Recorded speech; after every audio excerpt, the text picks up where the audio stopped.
It's your habit of procrastination that's letting go of time, wasting opportunities. How many people you know who love to lay in bed just browsing the internet, watching YouTube videos, watching movies, or playing their favorite e-games without realizing the day is over, resulting to a delay of important matters? How many? Oh, you must be worried you're one of them. Things are stuck in your head and you know you should do them, but you happen not to just doing them at opportune times. How often do you find yourself having a hard time meeting your deadlines? It's your habit of procrastination that's letting go of time, wasting opportunities. In this video, you'll learn ways on how to stop procrastinating, and I hope you'll keep watching up to tip number 10 without skipping, so you'll learn the full package that will surely help you. Tip number 1. Break your work into little steps.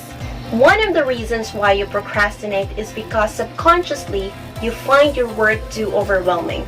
So to stop this, you need to break it down into little parts. Then focus on one part at a time. As you go on and realize that this way isn't effective, then break it down even further. Soon everything will be easy for you, and the easier it gets, the likelier you'll be encouraged or inspired to do your tasks. Tip number 2. Change your environment. Now I want you to look around, especially your working space. If you think you're not inspired to work there, then change it. If it's messy, clean it and make it appealing, as if you want to jump on your chair, ready and motivated to do your work. Remember, clean space affects productivity. Tip number 3. Write down tasks with specific deadlines. This is very important because it pushes you to do your tasks.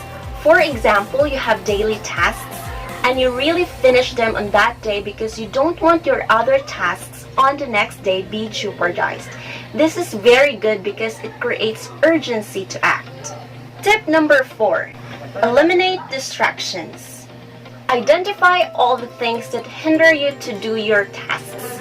For example, if you think your phone is distracting you while you're working, then don't put it beside you. Maybe put it in a drawer while in a silent mode, or just turn it off. Tip number 5. Be with people who inspire you to take action. You need to surround yourself with inspiring people because they will help you to become a better individual. This is such a good way because you will be inspired to act out your goals for the reason that you will be driven by their spirit. Tip number 6. Get a goal-oriented buddy. Why? Because your journey will be fun and interesting. It's nice to know that there's someone that you can talk to about your goals and in achieving them. But remember, it shouldn't always be you who's sharing your goals. It should be a two-way process because both of you can track each other if you're hitting your goals. If you see that your buddy is consistently hitting his goals in time while you don't, you are likely to get inspired to make use of every opportunity to get back on track. Tip number 7. Tell others about your goals. This is somehow similar to tip number 6, but in a larger scale. Tell your family, friends, and colleagues about your goals because they have the tendency to ask about your progress in achieving them, and by that you'll be reminded that you have to push through and keep accountable to your goals. As an example, real example, I'm planning to make a new video about tips for achieving best outcomes, suitable to any endeavor you may take. I need to push through with it since I'm accountable for that goal, as I already told you about it. The next one, number 8, re-clarify your goals. Sometimes misalignment happens. You're doing something which is not what you really want. Remember, every day you discover new something about yourself and you outgrow your goals. So you need to re-clarify. You need to give yourself a time to get away from work and reflect. Then ask yourself, what should I really want to achieve? What should I do to get there? What steps should I take? Does my current job align with that? If not, what can I do about it? Tip number 9, stop overcomplicating things. When you do a project and you overcomplicate it, the more you'll procrastinate because you'll be thinking that you need more time for planning. You linger on to finding ways on how to improve it. So you stop for a while without realizing that you have wasted so much time.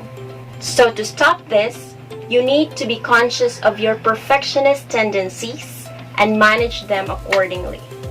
That's for tip number 9. And before we move on to tip number 10, I want to say thank you that you have watched up to this point.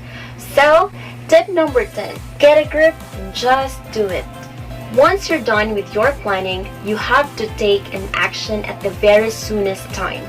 Start taking decisive actions on things you need to do. Not later on, not tomorrow, but now.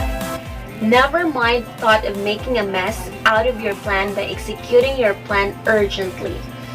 Yes, by little chance, outcomes may not be as perfect as you want it to be, but delaying your actions will not guarantee perfect outcomes either. The good thing is when you start as soon as possible, the more likely you are going to have enough time to polish your outcomes. So, better get a grip and just do it. So, those are the tips on how to break free from procrastination. Just a recap. Break your work into little steps. Change your environment. Write down tasks with specific deadlines. Eliminate distractions. Be with people who inspire you to take actions. Get a goal-oriented body. Tell others about your goals. Re-clarify your goals. Stop overcomplicating things. Get a grip and just do it. And let me tell you this, some of those tips may be much more relevant and applicable to you. So I hope you can effectively apply them to yourself and eventually get rid of your habit of procrastination. If you like this video, hit like, subscribe, and the bell button so that you will be notified on my next video that would be about tips on achieving best outcomes. See you on my next one. Bye!